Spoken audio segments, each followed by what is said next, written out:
we kind of actually have to empty ourselves from a certain colonial framework for us to fill back in with spirit.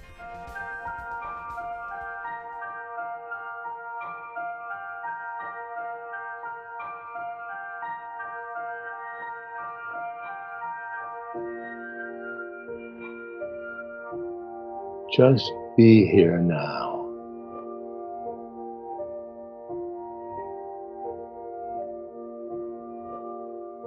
Just be here now.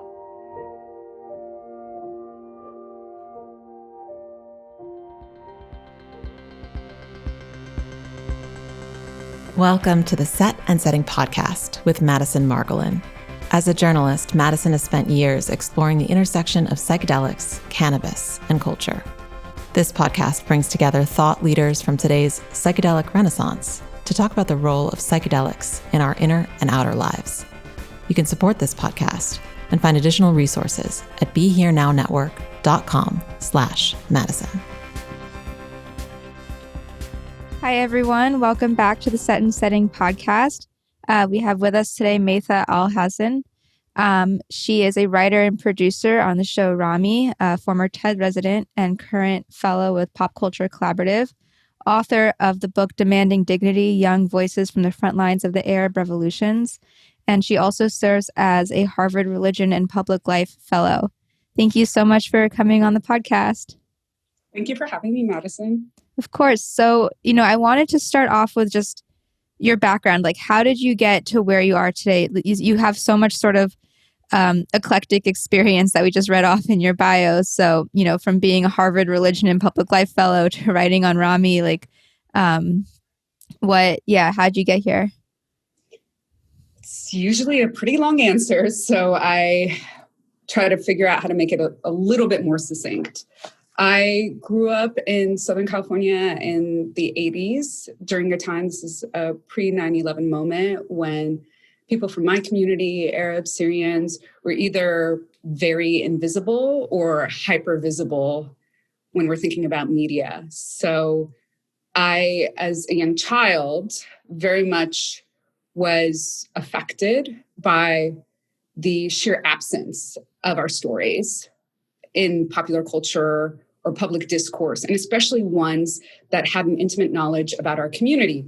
I mean, if you think about it, pre-9/11, really the only available images that I had was Princess Jasmine. And Princess Jasmine shouldn't have to, voiced by a white woman, shouldn't have to be my role model. Looking back in this moment, there were people who came from my background, but they were, for whatever reason, inspired to pass as white or pass as something else, pass as Latinx, and not acknowledge or claim or have any kind of pride around their Arab heritage. So that was damaging for a child. However, had I not grown up with a father who was pretty girl power focused and obsessed with the idea, I'm one of six and the second eldest, but I'm the eldest daughter. And he, for some reason, saw in me this idea that I would be his heir apparent, or his grander dream for me was that I would be a future congresswoman. When I was 8, he'd take me to political fundraisers and introduce me as this future congresswoman while I was dressed up in a belly dancing outfit that my mom sewed for me. So that's where my head was at. That's where his head was at. And, I'm getting used to these AirPods. Sorry about that. That happens to me too. They always fall out. Yeah. And when you have a lot of hair, it's quite the challenge. He had these grand dreams for me. What I wasn't able to see for myself, he saw for me. What I didn't see around me, he saw as my future vision. And as I said, ever since I was a child, he had these grand designs for me. And I've been working since I was 8. And basically, my father is a serial entrepreneur. He had a lot of businesses. That's another conversation now. And so in the way that he was training me and my siblings was to learn about all of it. So there was never a limit. I still have to unlearn some of the unhealthy attachments I have to my value being attached to work, my value being attached to my intellectual capacity, and to reconnect to my emotional being and to be integrated. But that early focus on I can be anything, but also you're going to learn how to do everything mm-hmm. is probably why you see this list. And, there are other things on this list if you were to intro me as well. And sometimes I forget about it and people remind me. But that's kind of the story of my origin. My dad had begun working since he was 8 in construction back in Syria. So it was a continuation of that cycle. Again, I don't know if it's so healthy, but it definitely is the reason or the explanation for what you just read off. Mm-hmm. Cool. And so did you grow up with a strong, religious or spiritual, teachings or were you guys more secular growing up? It's an interesting historical moment to really distill because my dad he was born in 1946 in the city of Aleppo. So growing up in the 50s and 60s, this is a time of pan-Arab secular nationalism. And when I look back at all the clothes my aunts were wearing and my mom was wearing, the ways that they were very Europeanized, and I'm not making a normative or a value judgment on that, whether it's good or bad. And, I actually can't stand when people say, oh, look at how we used to be. We used to wear bikinis as if it's a marker of being more advanced, right? Mm-hmm. But that's kind of what they came with. And then and that's my father. My mother grew up very secular, but with the language of Islam, it's unavoidable. So both of them are Muslim, Sunni Muslim. It's unavoidable being part of a region, even with a national state that at its secular politics understood Islam as a cultural value for society, even for people who are not Muslim. We have a term for this. It's called Islamicate. So when societies are influenced by the practices of Islam, might not necessarily be Muslim.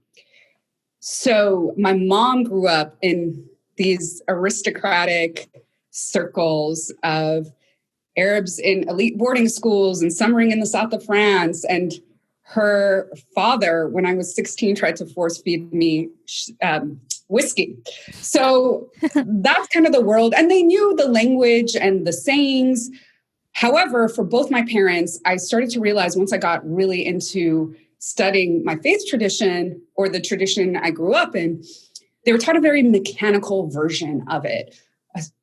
I would assume maybe a soulless one.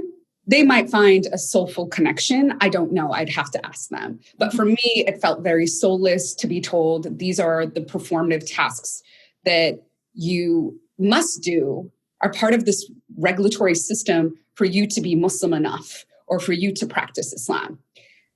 And that's how I was taught it, just almost as a rule system. If you do this, then you accumulate these good points that will hopefully give you fire insurance, keep you away from hell, and then give you access to the doors and the gardens of heaven.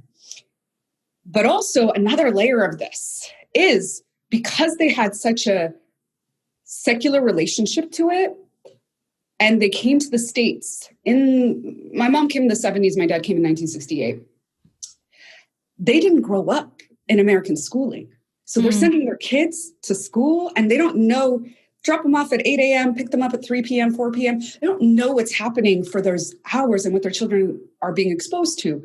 So in that place, and I've had to develop a really deeply embodied, compassionate understanding of where they possibly could be for the ways that I felt were very dysfunctional parenting. They leaned on creating a moral code that conflated Arabic cultural traditions or Arab cultural traditions with what they understood as Islam. And of course, if you put cultural traditions within a framework of religion where you basically fear-based kind of scare your children not to do quote unquote bad things, that is more compelling than like our culture says we shouldn't do that, right? Mm-hmm. So that's what I grew up in. And I actually became an atheist in college. And then I went back into the fold of studying Islam through I don't want to say like spiritual lens or a Sufi lens or it's a Southwest lens, but a lens of more of practice instead of rules, I guess you could say. So the reason I'm asking is because you have this fellowship with Harvard, right? As a religion and public life fellow. So what does that entail? And like, how has your spiritual path, like vis-a-vis, both like your cultural identity and then also like, again, I think people do often conflate, culture and religion. And sometimes there is a lot baked, there's a lot of overlap and intersectionality. And sometimes there's more distinctions, but how does that path relate to what you're doing now as this religion and public life fellow at Harvard? Can we go off the decolonial deep end? Is that fine? Please. So we Muslims, in the more dominant representation of the faith practice, I would say, and this is an empirical analysis, but from what I've gathered being in different cultural spaces, live in this paradigm of halal haram, good, bad, what is permissible, what is impermissible. From the work that I've been able to do to look at the coming or the becoming of modernity, which is a marker of when the world shifted dramatically around Western civilizational cultural mores, because this is a time, so they sometimes mark it in different periods in the 15th century. So Columbus, or a little before that, Sylvia Wynter, who is an incredible decolonial thinker. I encourage everybody to read her work. It's online. She dates it back a couple decades before that. But the world changed dramatically around what got or became a hegemonic cultural system, not just economically, not just colonizing lands. People will tend to say, oh, there've always been empires. Yeah, but there's never been a historical moment where one cultural way of being, so a certain kind of epistemology, creating an ontology, was birthed. And we all have been subjected into this indoctrination, and we're at different levels and stages around what our decolonizing of that looks like. So one big thing was, it is part of, so Western civilizational culture, it's part of this Catholic, even Protestant relationship to the idea of original sin, that we are born sinful and that we exist in this normative paradigm of good and bad. And so what happens with other traditions is they take that template and then they put their tradition within it. So now we're existing in this space with a majority of Islamic practice that's really thinking with a Western mindset that they think is going back to a pre-Western time. So I am thinking about what it means for us to have these discourses that allegedly are anti-colonial, but are some of the most deeply replicable models of that world. And of course, my focus for Harvard's Religion and Public Life Fellowship is on media and entertainment. So we want to think about not just Muslims, but we talk about religious literacy and different levels of religious literacy in the public sphere. Things that are explicit, things that are embedded, things that we might not know have a religious tongue to them. And so for me, because I've been so deeply ingrained in not just the Muslim community and studying Islam, those are some of the methodological or philosophical approaches I think about in a lot of religious traditions. I serve as part of the editorial board of Feminist Studies in Religion. And we've been thinking about, and by the way, if you're an academic, feel free to submit. We regularly take submissions and edit them as well and think through engaging religion with a feminist lens that we also define on the site. So in a culture where religion's almost a bad word, actually, right? It gets a bad rap. We want to, because the institutions that have defined it have been so monocultural, we want to think about how to open up the conversation and navigate a space that seems so tricky because it feels like people enter it around a rigorous belief, right? Mm-hmm. So I guess one thing I want to kind of understand is that I feel like so much of our view of religion, and I say this as a Jew, and so much of Judaism is like influenced by like Christianity and like basically just trying to like make the religion palatable to like the Christian masses in Europe, like to kind of escape, persecution. And so Right. I feel like I don't even have like a real, at least I didn't grow up with like a real authentic experience of the religion because of the way that colonialism and diaspora has always influenced it. And so my question is, or like what I'm trying to understand better here and like through this podcast and whatever, is that so many religious traditions are at this point, first of all, like you said, religion is often like a controversial term in certain circles. And here we are on the Be Here Now network, and so much of it is inspired by Ram Dass, who, was a Westerner who went to India and kind of also like learned a lot and took a lot from the Hindu tradition and from his guru there and kind of brought it back to the West. And some could criticize that also. There's a lot of beauty that comes with it. Like Be Here Now is such a seminal book, but other people, probably take issue with like this kind of like, like white person extracting and appropriating like, Hindu culture and Hindu religion. And so, coming from the perspective that you're coming from and just sort of all these kind of, questions and discourse around religion and spirituality, like how can we reconcile that and also have an authentic spiritual path, whether that is informed by the religion of our birth or something that we come to later in life that we happen to be more inspired by, even if it's not, what we're natively connected to. Does that make sense? Yeah, I think that the deepest irony about the founding of this country, or not the founding, let's say the settler colonial invasion of this place, don't want to be too benign about that, was that folks were religiously persecuted in a place that had a very monocultural approach to religion. It was a big controversy in England to move from the Catholic Church to the Protestant Church because Home Dude wanted to divorce a whole bunch of women. Mm-hmm. And then that was it. Just that's all you are. And then a group of people decided we want to practice our Puritan faith. And then they decided to impose, because they didn't disrupt the cycle of that kind of dominant power onto them, they just replicated it and perpetuated it onto Indigenous folks here.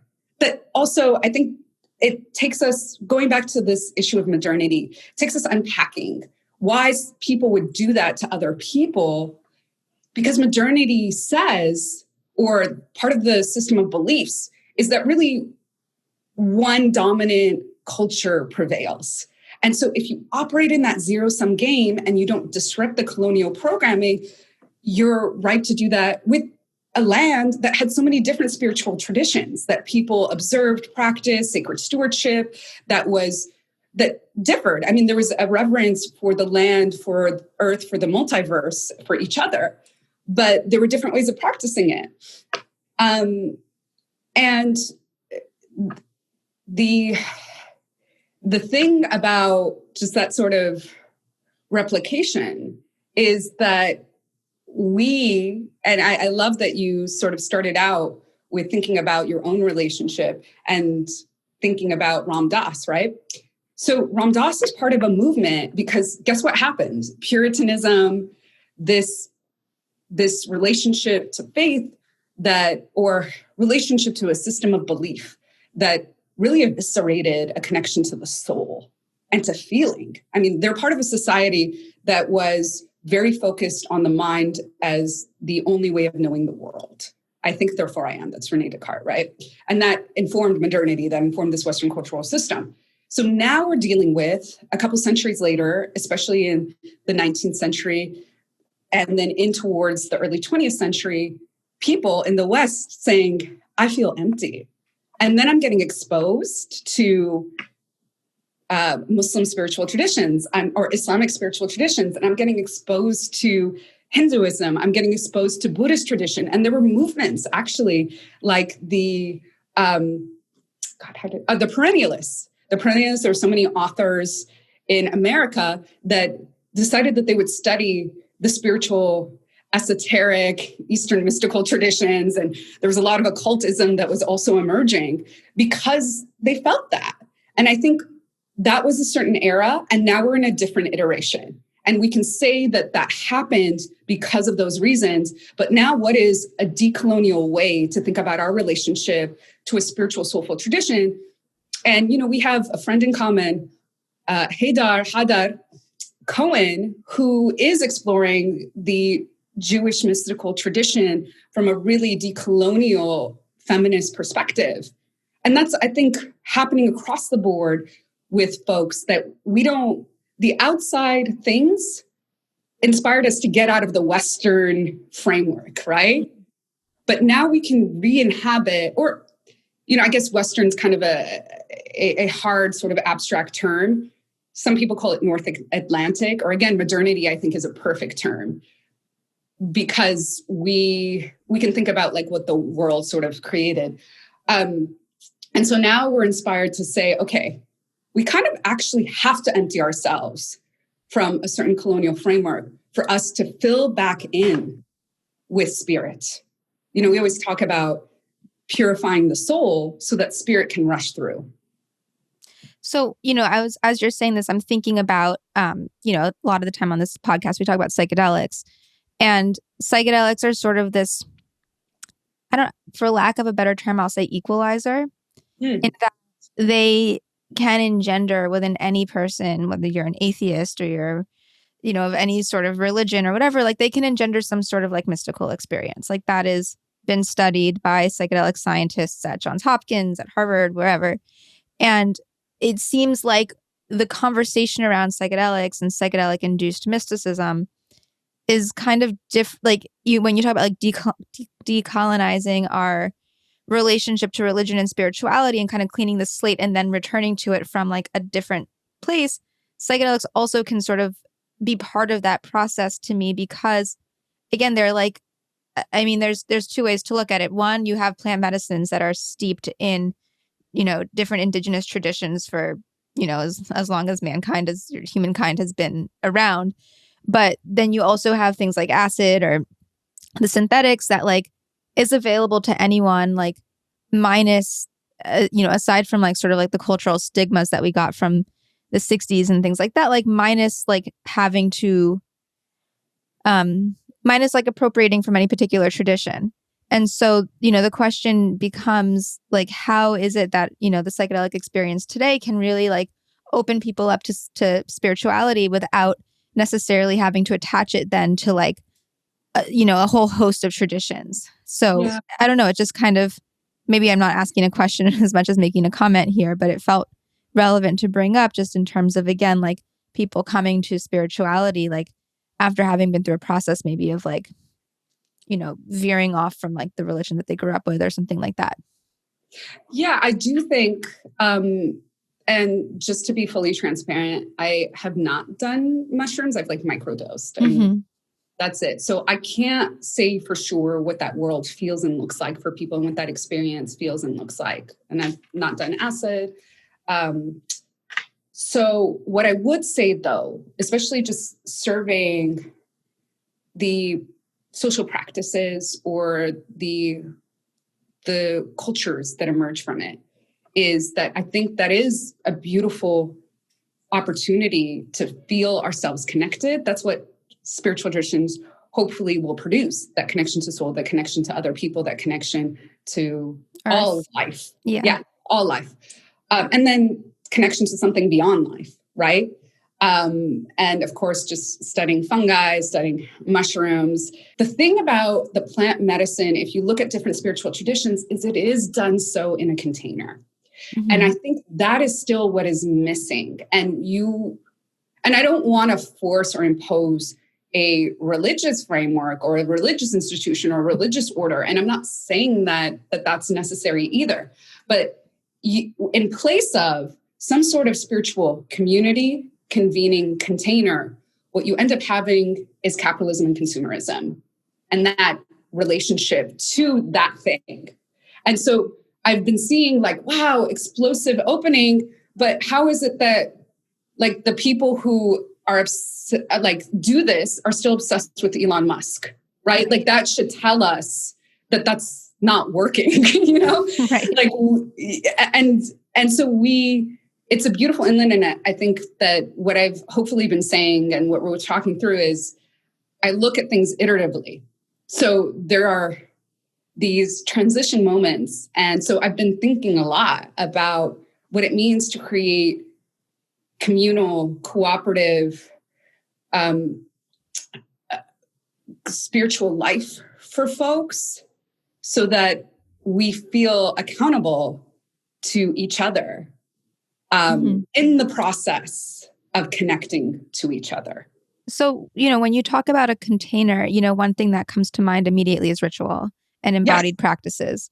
Yeah. And, then the question again becomes like, with the ayahuasca, for instance, there's a whole tradition around it. And it's not just the ayahuasca, you have different elements during the ceremony, different songs, different, the way you sit even, right? And that translates to, the way Hindus will like smoke hashish if you're a Shiva devotee, or the way different traditions will use different props or embodied practices as the container for that spiritual connection. How, if you're coming from, if you want to incorporate a decolonial mindset into your spiritual practice, but you also recognize that there are these offerings from different traditions that are tried and true and work, like how can you do that in a way that is, personalized and also sensitive and not appropriative, but like how can you reconcile it all in a conscious way, and conscious, not just like consciousness and stuff like that, but like as a citizen of this world trying to do good, I think sitting in the question. I'm not the person to offer the compendium on this. I don't think it should come from one person either. I think that through a community that we build together, we ask each other these questions so that we might arrive through collaboration around what would look like some of these answers. I think we also do deep study. We haven't even begun to unearth the history of our rituals and traditions.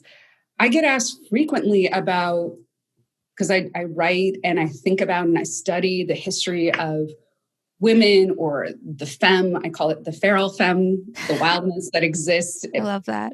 From the energy of the femme, which everybody has femme energy. It's just about our relationship to that divine energy. So I get asked frequently around how long have they been oppressing women?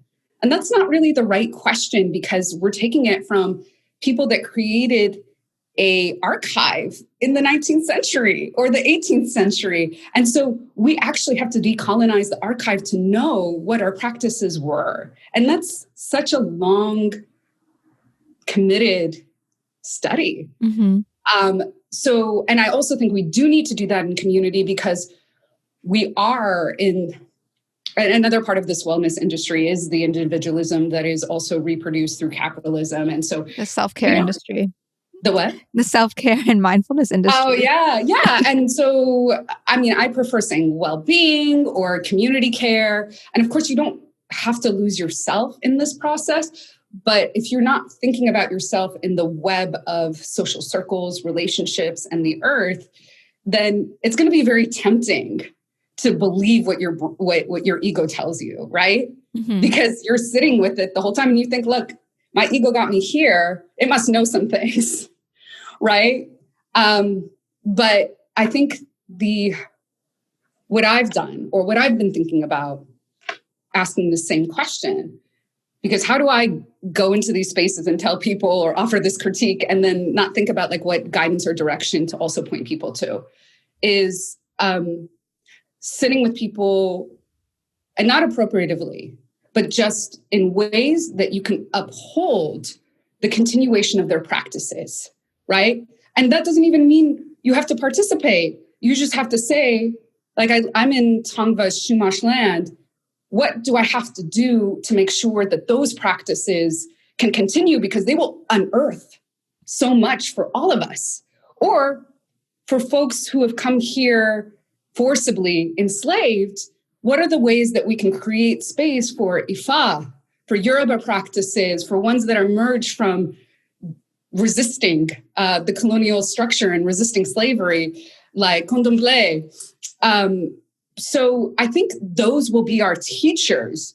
And so what I try to do for myself is, like, as much as this looks amazing, to also check myself, like, how do I make sure that space is created? But maybe I don't need to be deeply a part of it, but also maybe there are parts of that tradition that are open to other people as well. Mm-hmm. So the thing that I like to do and think about to also kind of transcend this framework is to say that I'm practicing X, right? Like, I'm practicing Islam, as opposed to the idea of I am a Muslim, because it has an active state of being, an active state of wanting, and this is kind of like the overall thing, of wanting to go into the direction of surrender. Mm. And so surrender is another part of this guide. If you just surrender to being led by the sacred stewards, then that will, and you don't have to dominate that process. You don't have to take it over. Just surrender, let it be, and that beauty will unfold in front of you.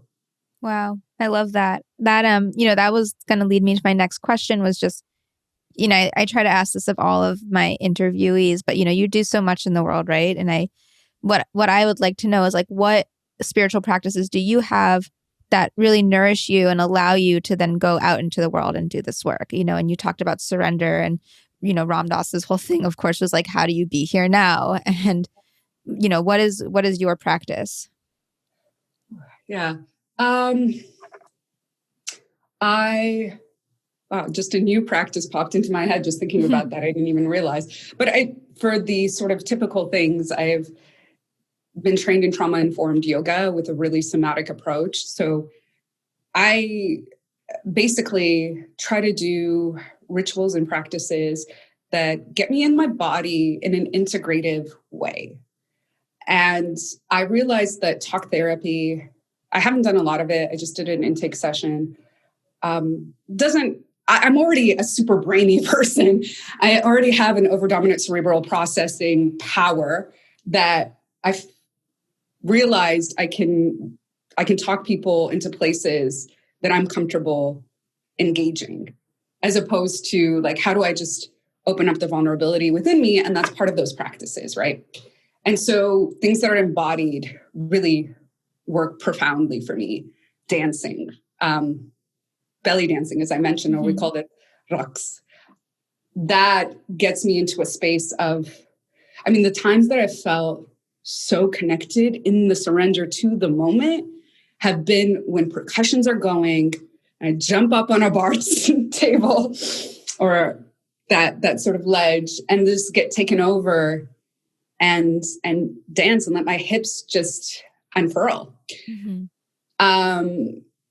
I would also say I do practice other spiritual traditions that I want to think about how I want to talk about it before I go into it. I do practice Islam. For folks that probably see my social media presence and a lot of exhibitionist type of photos, I'm sure they would be surprised with the kind of practicing that I do. But I also think about within Islam, if you read the text that I'm reading, it doesn't even say how many times you are required to pray. But it does say multiple times that you are required to be on the side of the oppressed, to be a witness, to testify against their injustice. And that, to me, is a big spiritual practice. We think about all these sort of individual ritualistic siloed experiences, but when you go out into the world and, like, the spiritual guides that I've studied, like a Malcolm X, like a Rabi al-Adawiyya, they're out in the world embodying that practice around justice, right? And there's so many other people, or also embodying that divine love. Wonder what, this is the other thing that I just realized when you spoke. I've been thinking about how I've had a practice of really sitting compassionately with where people are at. And I don't know what you would call that, but I know that I also don't like the term empathy for a variety of reasons, because it feels like it's about how I feel, I'm feeling somebody else versus, well, what is it like to actually get outside of me and the way somebody makes me feel and think about, wow, as I said with my parents, what kind of compassion could I have for the moment that they entered this society and also experienced really racist attacks on them? And I didn't have an understanding or a language for that until I had to sit back and say, oh, they were teaching me fear-based things because they were in fear. Mm. And what can I do to help them disrupt that fear cycle? And so that, to me, that practice around deep, compassionate being, I don't know how you can think of it as a ritual or not. And of course, I do all the wake up, sit and meditate, breathing practices, be in your body, do the spiritual things, pray Islamically, pray other ways, go to the ocean. The ocean is such a healing space for me. Of course, all those things. But I think the harder work is the one that is asking us to really sit with how the people we might have stories about might need the kind of love that we are seeking for ourselves. I mean, I think that is really the true essence of quote unquote mindfulness, right? Is like keeping that perspective at the front of mind as you move through life or your day or whatever, because it's so easy, it's easy to say, okay, I meditated for 20 minutes this morning, check, and like move on versus, again, like maintaining a certain like point of view or perspective. So, in the last couple of minutes here, I just want to make sure, like, is there anything else you want to talk about or add? And again, and my last question is, how can people find you and follow your work and, get in touch if they want to? Yeah, I also like to think about not just mindfulness, but heartfulness. I like that.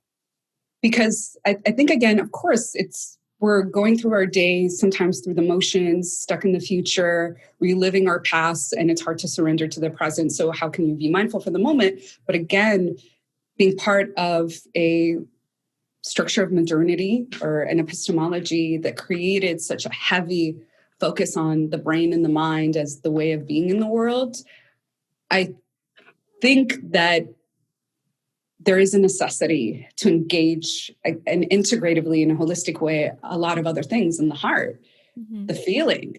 There's so many, I know I am, there's so many things that are scary to feel, but you can't ever, not just get past, but you can never really address the feeling if you don't feel.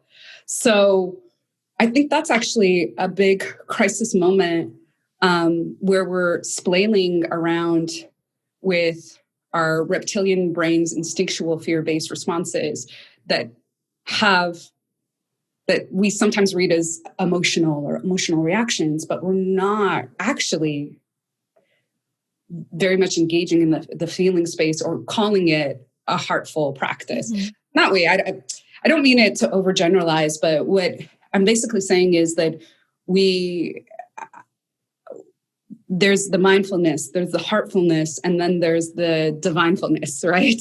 So there's so many parts of how we orient in the world that I'd love to see us fully engage and to create spaces, again, going back to the container, where that can be unleashed in a free way. I like to call myself a freedom doula because I can see so deeply the blockages for people to get into that integration. And I want all of us to feel free in our bodies. And I want all of us to feel free in love. And that can't really be free in love unless you're free to feel, right? And it's scary to feel if you have all these blockages up that you thought were protecting you. So anyways, long meandering addition. But I'm at, my website that I think clearly needs to be updated, www.maytha, Maytha Alhassen, ALHASSEN.com. I'm on the medias, the social medias. Haven't created a TikTok page yet, but at Maytha, Maytha Alhassen, ALHASSEN, at Twitter and Instagram. And I'm going to be relaunching my YouTube channel because I have a web series coming out, and I do have some videos on that feral femme power that I'd love people to engage, and some other really amazing things that we're going to put out into the world with me and my team. Wow. Well, thank you so much. And I feel like we're going to have to do another interview on feral femme and somatic integration, please. Dance therapy, and all of that. So thanks for joining, and we'll see everyone next time.